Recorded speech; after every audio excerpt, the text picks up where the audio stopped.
दोस्तों नमस्कार, स्वागत है आपके अपने यूट्यूब चैनल एग्रोटेक स्टडी में। और दोस्तों मैं हूं अरविंद यादव। दोस्तों फिर मैं हाजिर हूं। 12th एग्रीकल्चर सब्जेक्ट है आपका एनिमल हस्बेंड्री और चैप्टर नंबर 20 का सेकंड पार्ट लेकर आया हूं। दोस्तों फर्स्ट पार्ट में मैंने आपको रानीखेत और उसका जो मुर्गियों की बीमारी थी उनका वर्गीकरण मैंने आपको करवा दिया था। इसमें हम आज जानेंगे दोस्तों कुक्कुट रोग सेकेंड जो है। आज हम चिरकालिक श्वसन रोग और बर्ड फ्लू और कॉक्सिडियोसिस तीन जो बीमारी हैं उनके बारे में हम विस्तृत तरीके से अध्ययन करेंगे। ठीक है दोस्तों, यह चैप्टर आपको पता है एनिमल हस्बेंड्री का लास्ट चैप्टर है और आज ये कंप्लीट हो जाएगा। ठीक है दोस्तों, इस वीडियो की हम लोग शुरुआत कर लेते हैं। सबसे पहले हम बात करते हैं चिरकालिक श्वसन। चिरकालिक श्वसन भी बोला जाता है या दीर्घकालिक श्वसन या श्वसन शोध। ये इसके नाम श्वसन शोध कहते हैं, इसे शोषण शोध नहीं, श्वसन शोध।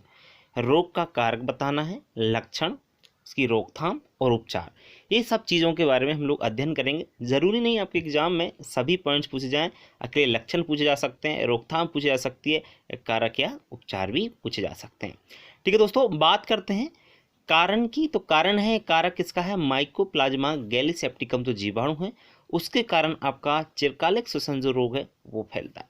ध्यान रखें, जीवाणु का नाम माइकोप्लाज्मा गैलीसेप्टिकम नामक जो जीवाणु है उसके कारण मुर्गियों में चिरकालिक श्वसन रोग हो जाता है। बात करते हैं दोस्तों इसके लक्षणों की।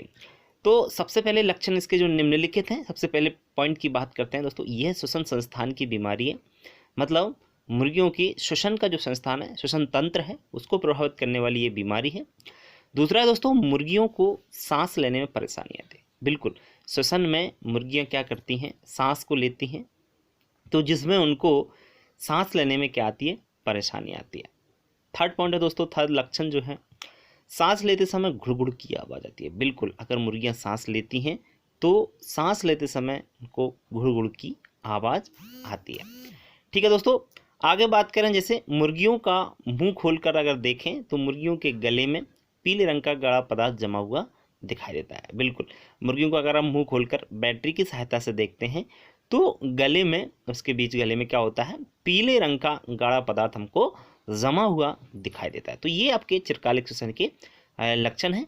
पांचवें पॉइंट की बात कर देते हैं, मुर्गियां दाना खाना भी बंद कर देती हैं। बिल्कुल, मुर्गियां जो हैं वो दाने खाती हैं तो उनको खाना भी बंद कर देती हैं जब उनको चिरकालिक श्वसन रोग हो जाता है तब।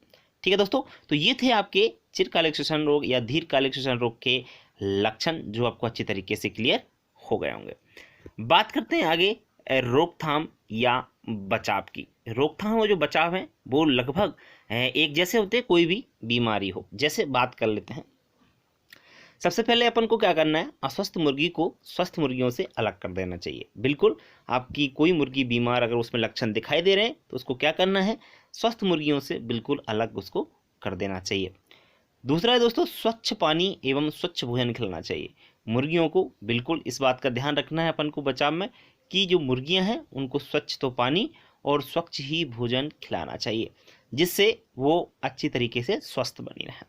तीसरा पॉइंट है दोस्तों, मुर्गियों के भोजन में उपयोग होने वाले बर्तनों को फिनाइल से साफ करना चाहिए। ठीक है, ध्यान रखें, फिनाइल जो है कीटाणुनाशक एक दवा आती है, इसका उपयोग मुर्गियों के जो बर्तन हैं, जिन फीडर में वो भोजन का उपयोग करती हैं, खाती हैं, तो उनको अच्छी तरीके से फिनाइल से साफ कर लेना चाहिए। चौथा पॉइंट है दोस्तों, मुर्गीशाला में नियमित रूप से कीटाणुनाशक दवाओं से सफाई करना चाहिए। बिल्कुल, मुर्गीशाला जो रहती है नियमित, यानी पर डे के हिसाब से आपको कीटाणुनाशक जो दवा है उसका अच्छी तरीके से पोंछा लगाएं, साफ सफाई करें और उससे उसको मुर्गियां जिससे स्वस्थ बनी रहें। पांचवा पॉइंट है दोस्तों, मरी हुई मुर्गी को गाड़ देना चाहिए या जला देना चाहिए। बिल्कुल, अगर मुर्गी इस बीमारी के द्वारा मर जाती है तो उसको क्या करना है, गाड़ दें या जला दें, जिससे उसका संक्रमण ज़्यादा ना फैले। ठीक है ना। तो दोस्तों ये हैं आपके रोकथाम, चिरकालिक श्वसन बीमारी की रोकथाम आपको किस तरीके से करनी है वो आपने अच्छी तरीके से आपको समझ में आ गया होगा। ठीक है दोस्तों, अब बात कर लेते हैं इसकी चिकित्सा या उपचार की। इसकी जो चिकित्सा है उसमें है दोस्तों, मुर्गियों को पेनिसिलिन या टेरामाइसिन या ओरिपोमाइसिन जो दवा होती है उसका इंजेक्शन देना चाहिए। दवाओं का नाम विशेष याद रखना, पेनिसिलिन, टेरामाइसिन हो सकती है, ओरिपोमाइसिन भी, इनका इंजेक्शन मुर्गियों को देना चाहिए।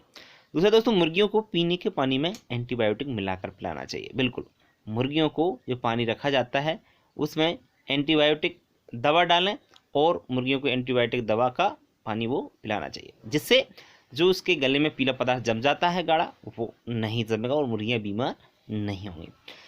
तीसरा पॉइंट है दोस्तों एल्थ्रोसिन, एक दवा होती है, इसका 4 ग्राम मात्रा लें, 1 लीटर पानी में घोल लें और उनको लगातार आपको 5 दिन तक देना है मुर्गियों को। कब तक देना है?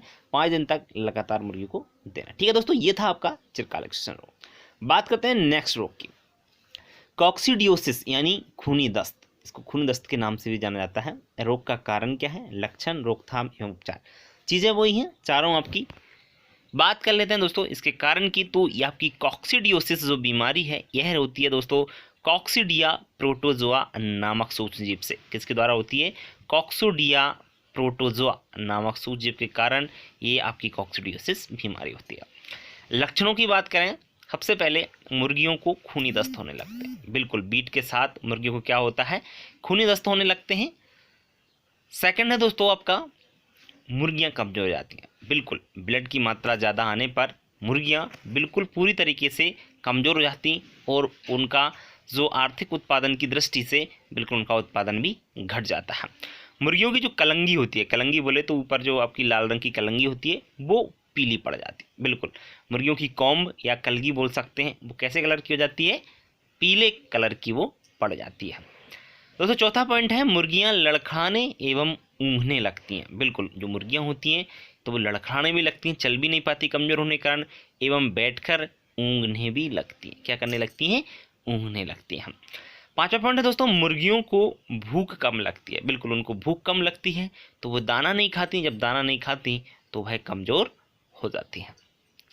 छठवां पॉइंट है दोस्तों अंडा उत्पादन भी कम हो जाता है। बिल्कुल, आप तो ये समझ सकते हो, क्योंकि जब वो कमजोर हो गई तो अंडा उत्पादन भी उनका एकदम से घट जाएगा। छठवां पॉइंट आपका क्लियर हो गया। सातवां पॉइंट मैं आपको अपनी तरफ से बता देता हूं दोस्तों, इस रोग में एक और क्या लक्षण है कि जो मुर्गियां होती हैं वो एक जगह इकट्ठा हो जाती हैं, इकट्ठा होने लगती हैं, एक जगह बैठने लगती हैं और वो ऊँघने लगते हैं। ठीक है दोस्तों, ये थे आपके कॉक्सीडियोसिस जो बीमारी है, इसको खूनी दस्त के नाम से भी जाना जाता है, उसके कारक और लक्षण। बात करते हैं दोस्तों इसकी रोकथाम की। तो रोकथाम में बात करते हैं दोस्तों, सबसे पहले वही है, आपको रोकथाम तो एक जैसे करना है, रोकथाम या बचाव एक ही चीज होती है। अस्वस्थ मुर्गी को स्वस्थ मुर्गियों से सबसे पहले क्या करना है? अपन को अलग कर देना है। दूसरा दोस्तों संक्रमण प्रभावित क्षेत्रों में मुर्गियों के मांस तथा अंडों के आयात पर रोक लगा देना चाहिए। बिल्कुल, जहां पर संक्रमण फैल रहा है उस क्षेत्र में क्या करना चाहिए? मुर्गियों का मांस और अंडा वहां से बिल्कुल नहीं मंगाना चाहिए। ठीक है ना, ये विशेष ध्यान रखना है। तीसरा है समय समय पर मुर्गियों का टेस्ट करते रहना चाहिए, मुर्गियों का परीक्षण करते रहना चाहिए कि उनको कोई बीमारी तो नहीं। ठीक है, ये भी आपको ध्यान रखना है। चौथा है मुर्गीशाला की सफाई जो है कीटाणुनाशक दवा से करना चाहिए। बिल्कुल, मुर्गीशाला की साफ सफाई अच्छे तरीके से करना है और वो भी कीटाणुनाशक दवा से करना चाहिए। पांचवा पॉइंट है दोस्तों मुर्गीशाला के बर्तनों को फिनाइल से साफ करना चाहिए। किससे सफाई करना चाहिए? फिनाइल जो होती है, जैसे मुर्गी के जो खाने का बर्तन होता है उसे फीडर कहा जाता है, तो फीडर को अच्छी प्रकार से फिनाइल से साफ कर लें, जिससे उसमें फैलने वाले जो कीटाणु हैं वो नहीं फैलेंगे और मुर्गियां आपकी बीमार होने से बच जाएंगी। ठीक है दोस्तों, ये थी आपकी मुर्गी के आपका जो कॉक्सीडियोसिस रोग है उसकी रोकथाम या बचाव के उपाय, किस तरीके से हम मुर्गी को बीमार होने से बचा सकते हैं। बात करते हैं दोस्तों इसके उपचार एवं चिकित्सा की। वो उपचार और जो चिकित्सा है वो सिंपल भाषा में है, आप थोड़ा सा देख लीजिए इसको। उपचार की जब हम बात करते हैं दोस्तों, तो चिकित्सा जो आती है, मुर्गियों को सबसे पहले अपन को मट्ठा पिलाना है। क्या पिलाना है? मुर्गियों को मट्ठा पिलाना। मट्ठा तो आप जानते हो घर पे जो होता है आपका मक्खन से घी निकालने के बाद बचा हुआ जो पदार्थ होता है आपका, वो मट्ठा कहलाता है। और भी आपके यहाँ कुछ और भी बोला जाता होगा इसको। नेक्स्ट है दूसरा आपका क्या कहना है, मुर्गियों को दवा का ध्यान रखें। बाईफ्यूरोन एक दवा होती है, नाइट्रोफ्यूरोन होती है, उन दवाई को आपको मुर्गियों को देना है। कौन कौन सी? बाईफ्यूरोन और नाइट्रोफ्यूरोन, ये दोनों दवाओं का आप मुर्गियों को जो बीमारी होती है आपकी उसको उपचार में और चिकित्सा में इसका उपयोग कर सकते हैं। ठीक है दोस्तों, ये था आपका कौन सा रोग? कॉक्सीडियोसिस या खूनी दस्त। बात करते हैं आगे। नेक्स्ट क्वेश्चन है बर्ड फ्लू रोग। कौन सा रोग है? बर्ड फ्लू रोग का कारण, लक्षण, रोकथाम तथा उपचार। इंपोर्टेंट क्वेश्चन है दोस्तों बर्ड फ्लू। अभी रानीखेत इसको पूछा गया था 2020 में, इसलिए आगे कोशिश ये रही कि बर्ड फ्लू को पूछा जा सकता है, इसलिए आप लोग इसको अच्छे तरीके से समझें। इसके कारण की बात करते हैं तो ये इन्फ्लुएंजा नामक विषाणु के दौरान होता है। किसके द्वारा होता है? इन्फ्लुएंजा, जो वायरस के कारण फैलने वाली है एक बीमारी है। ठीक है दोस्तों, और लक्षण की बात करें तो लक्षण इसके इंपॉर्टेंट है। सबसे पहले मुर्गियों के मुंह व नाक से लार आने लगती है। अगर मुर्गियों को बर्ड फ्लू रोग होता है तो इसमें मुंह और एवं नाक से उसके क्या आने लगती है? लार आने लगती है। सेकेंड है दोस्तों, खांसी तथा छींक होने लगती है तथा सांस लेने में उन्हें कठिनाई होती है। बिल्कुल, मुर्गियों को खांसी आती है, जैसे जुकाम जैसा महसूस होता है, छींकें आती हैं और सांस लेने में को कठिनाई आती है। मुर्गियां सांस नहीं ले पाती हैं। तीसरा दोस्तों, मुर्गियों के चेहरे, गर्दन एवं आँखों के आसपास का जो रंग होता है वो नीला पड़ जाता है। कैसा पड़ जाता है? उनकी आसपास का जो क्षेत्र होता है, जो रंग होता है वो नीला पड़ जाता है। चौथे नंबर की बात करते हैं दोस्तों, मुर्गियों के जो सिर, गर्दन दोनों मुड़ जाती हैं तथा ऐसा लगता है कि जैसे उनको लकवा मार गया हो या लकवा मार जाता है। कह सकते हैं अपन, गर्दन मुड़ जाती है तो कह सकते हैं उनको लकवा मार जाता है। पांचवें पॉइंट की बात करें दोस्तों, मुर्गियों को लगातार दस्त होने लगते हैं तथा भारी संख्या में जो मुर्गियां होती हैं वो मरने लगती हैं, उनकी मृत्यु होने लगती है। बिल्कुल इंपॉर्टेंट पॉइंट है पांचवा, कि मुर्गियों को लगातार दस्त होते हैं, दस्त होते होते ही मुर्गियां लगातार आपकी मरने लग जाती हैं और भारी संख्या में मुर्गियां मर जाती हैं। तो खतरनाक रोग है, इसका आपको विशेष ध्यान रखना है। ठीक है, इसका विशेष उपचार या कोई चिकित्सा तो नहीं होती, लेकिन इसका बचाव ही इसका इलाज है। ठीक है, बात करते हैं आगे रोकथाम एवं बचाव। तो रोकथाम में दोस्तों, अस्वस्थ मुर्गी को स्वस्थ मुर्गी से सबसे पहले आपको अलग कर देना है। मुर्गियों को अगर इस रोग से मर जाए तो वह उसको गाड़ देना चाहिए या जला देना चाहिए, क्योंकि संक्रमित रोग है, संक्रमण इससे सबसे ज़्यादा फैलता है मुर्गियों में। तो क्या करना है?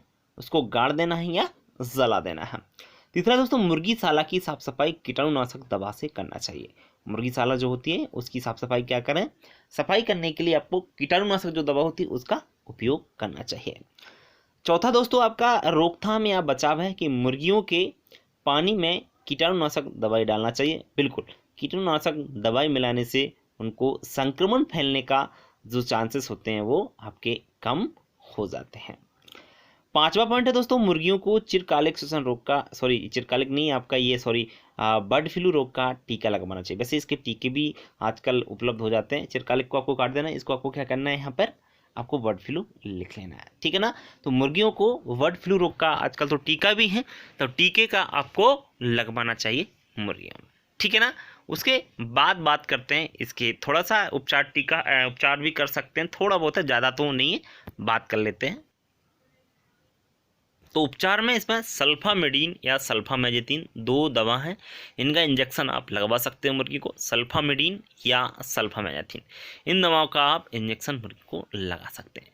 सेकंड दोस्तों, सल्फा डाइमिथाइल, इस दवा का उपयोग भी बर्ड फ्लू रोग में किया जा सकता है, जिससे उनका जो उपचार है या ट्रीटमेंट कुछ हद तक उनको बचाया जा सकता है। लेकिन जो वायरस जनित बीमारी है, ध्यान रखें, इसका कोई खास इलाज है नहीं है, ज़्यादातर इसमें मुर्गियाँ मरी जाती हैं। ठीक है ना, बर्ड फ्लू में क्या होता है, ज़्यादातर मुर्गियाँ जैसे लक्षण दिखाई दिए, तो मेरा तो ये मानना है कि जो लक्षण जिस मुर्गियों में दिखाई दे उसको मार देना चाहिए या गाड़ देना चाहिए, जला देना चाहिए। ठीक है ना, क्योंकि संक्रमण फैलने से कुछ हद तक उसको रोका जा सकता है। ठीक है दोस्तों, आज के लिए इतना ही। वीडियो कैसा लगा? कंप्लीट हो गया है दोस्तों ये एनिमल हस्बेंड्री आज आपका। अब आपका 5 चैप्टर बचे हुए हैं एलिमेंट ऑफ साइंस के, वो आपके कल से स्टार्ट हो जाएंगे, इसलिए आप तैयार रहें एलिमेंट ऑफ साइंस के 5 चैप्टर पढ़ने के लिए। ठीक है दोस्तों, वीडियो कैसा लगा कमेंट बॉक्स में लिखकर जरूर बताएं। अगर वीडियो अच्छा लगा तो लाइक जरूर करें दोस्तों, अगर नए हैं तो सब्सक्राइब जरूर कर लीजिए चैनल को दोस्तों।